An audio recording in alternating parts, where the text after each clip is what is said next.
Eu me chamo Cláudio Rosa e nasci em Maceió. Era tão pequenininho, magrinho, que dava dó. De tanto cuidar de mim, me tornei para minha mãe o seu pequeno xodó.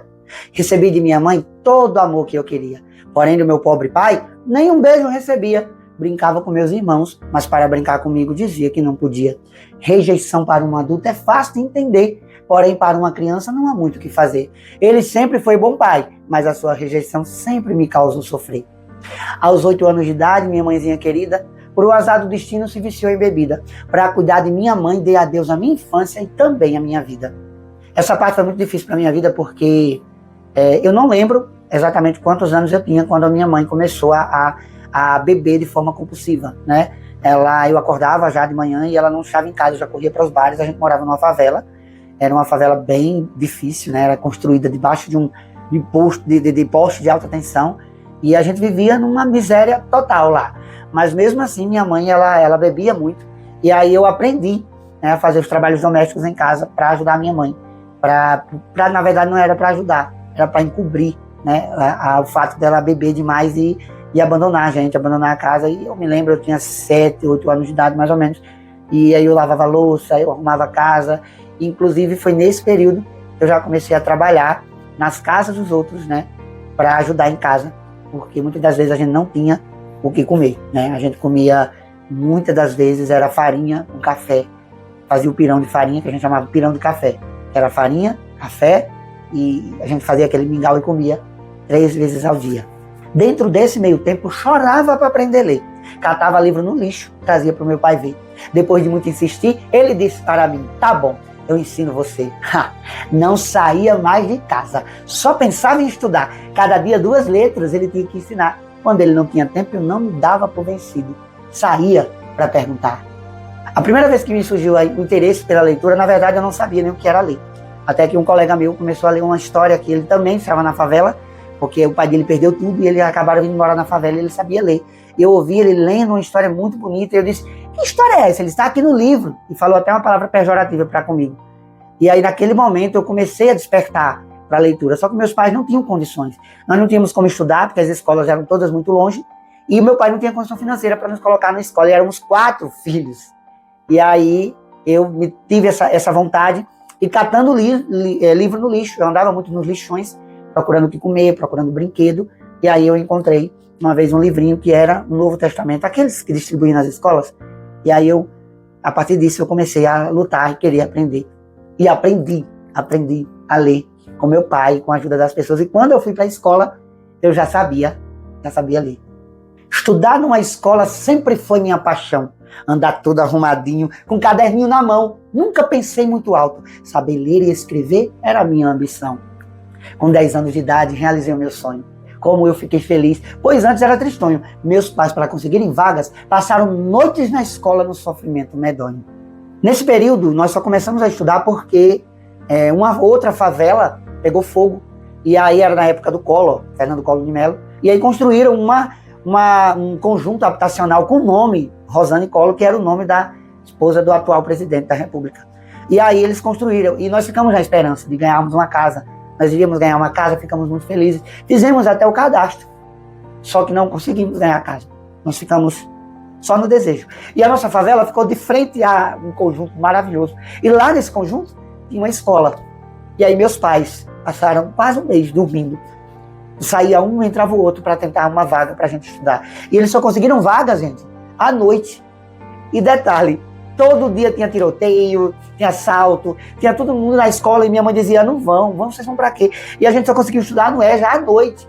E eu dizia: mãe, no dia que eu entrar na escola, eu nunca mais saio dela. E a gente ia todas as noites para a escola para estudar, mesmo com toda a violência que acontecia, mas nós não deixamos de buscar o estudo. Ao pensar que finalmente poderia estudar, uma terrível notícia chegou para desanimar. Por causa do vandalismo, somente alunos de calça quem poderia entrar.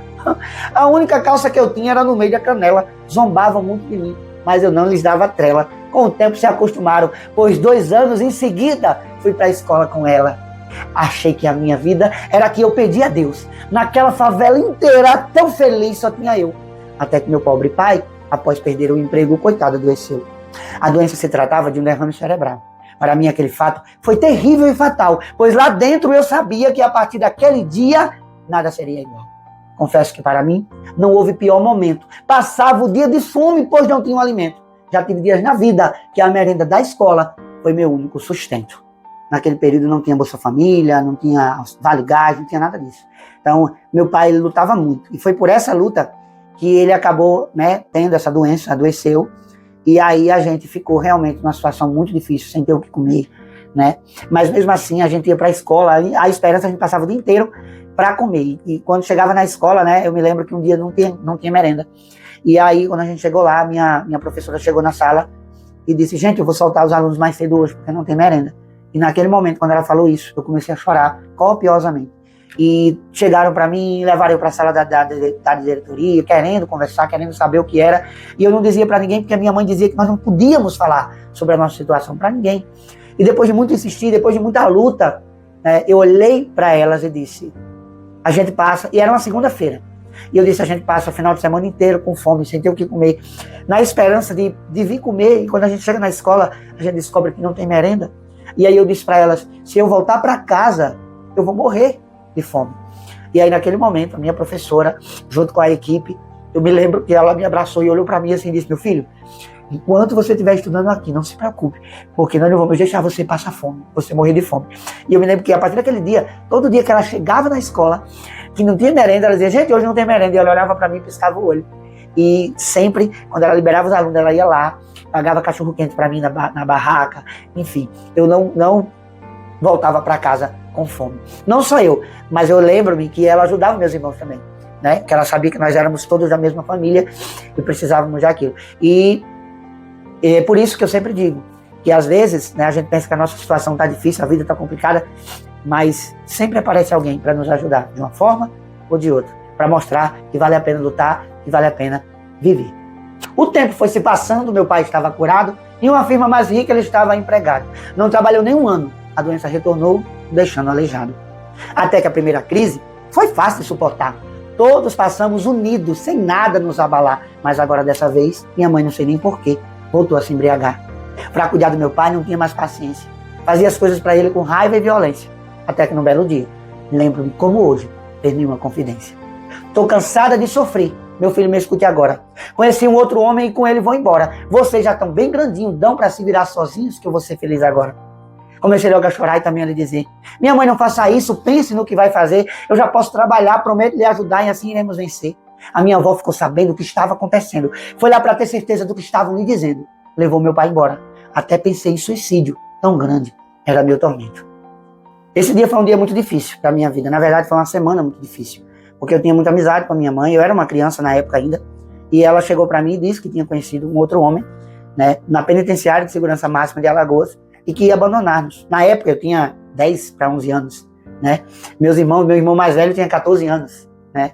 E éramos uma fila de crianças ainda. E aí ela tinha decidido fazer isso. Mas só que o choque não foi tão simples assim. Eu sabia que a minha mãe ia embora, só que eu guardava esse segredo, né? Mas os meus irmãos não sabiam. Então um dia antes minha avó soube e minha avó foi levar meu pai para casa para cuidar dele.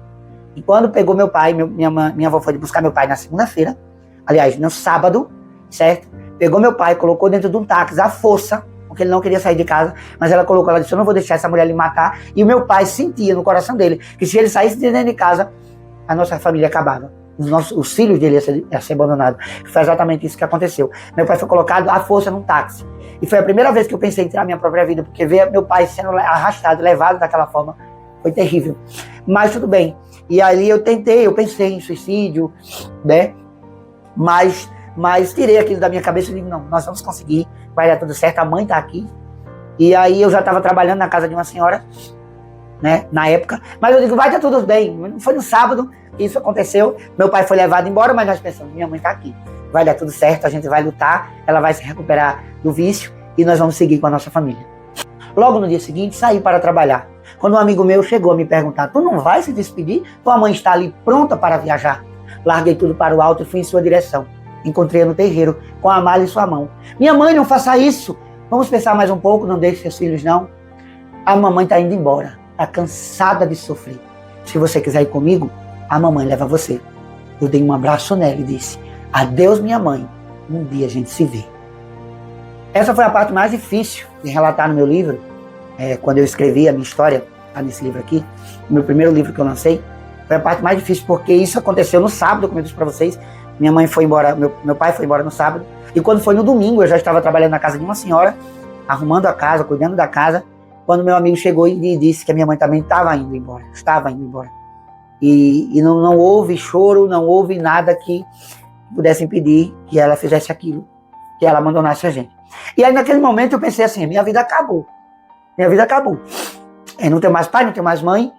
E aí a gente foi pra rua, eu fui pedir para sobreviver, conheci uma família numa igreja em que eu comecei a congregar, e essa família me fez uma proposta de vir embora para o Rio Grande do Norte. E foi difícil, abandonar minha casa, abandonar todo mundo. Eu vim embora para o Rio Grande do Norte, apenas com o sonho de não desistir. E eu lembro que eu olhei para minha mãe, eu disse, mãe, um dia eu vou vencer na vida e eu vou lhe ajudar. E aí eu vim embora para tentar a vida no Rio Grande do Norte. E não foi fácil. Não foi fácil, mas de uma coisa eu digo para vocês, valeu a pena lutar.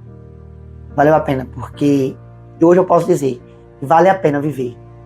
Vale a pena. Hoje eu tenho, esse foi meu primeiro livro, já tenho mais 2 livros lançados, tenho músicas nas plataformas digitais, né? Hoje eu sou professor do Estado, formado em pedagogia, fazendo uma graduação em música, pós-graduado também, né? E reconhecido pelo meu trabalho. E por quê tudo isso aconteceu? Simplesmente porque eu resolvi acreditar que, independente da situação que a gente passa na vida, a vida ela é bela, ela é linda e vale a pena viver cada momento e cada dia. Então, eu deixo esse recado para você que me ouviu até agora. A vida vale a pena ser vivida, independente do que nós estejamos passando. Eu termino esse vídeo com uma frase: aonde você está não é onde você vai terminar. Existe um caminho lindo pela frente. Tudo aquilo que me aconteceu eu poderia simplesmente ter desistido, mas porque eu não desisti, hoje eu tenho livros para mostrar para você que vale a pena viver, música para mostrar para você que vale a pena viver, e eu aqui dizendo para você, vale a pena viver.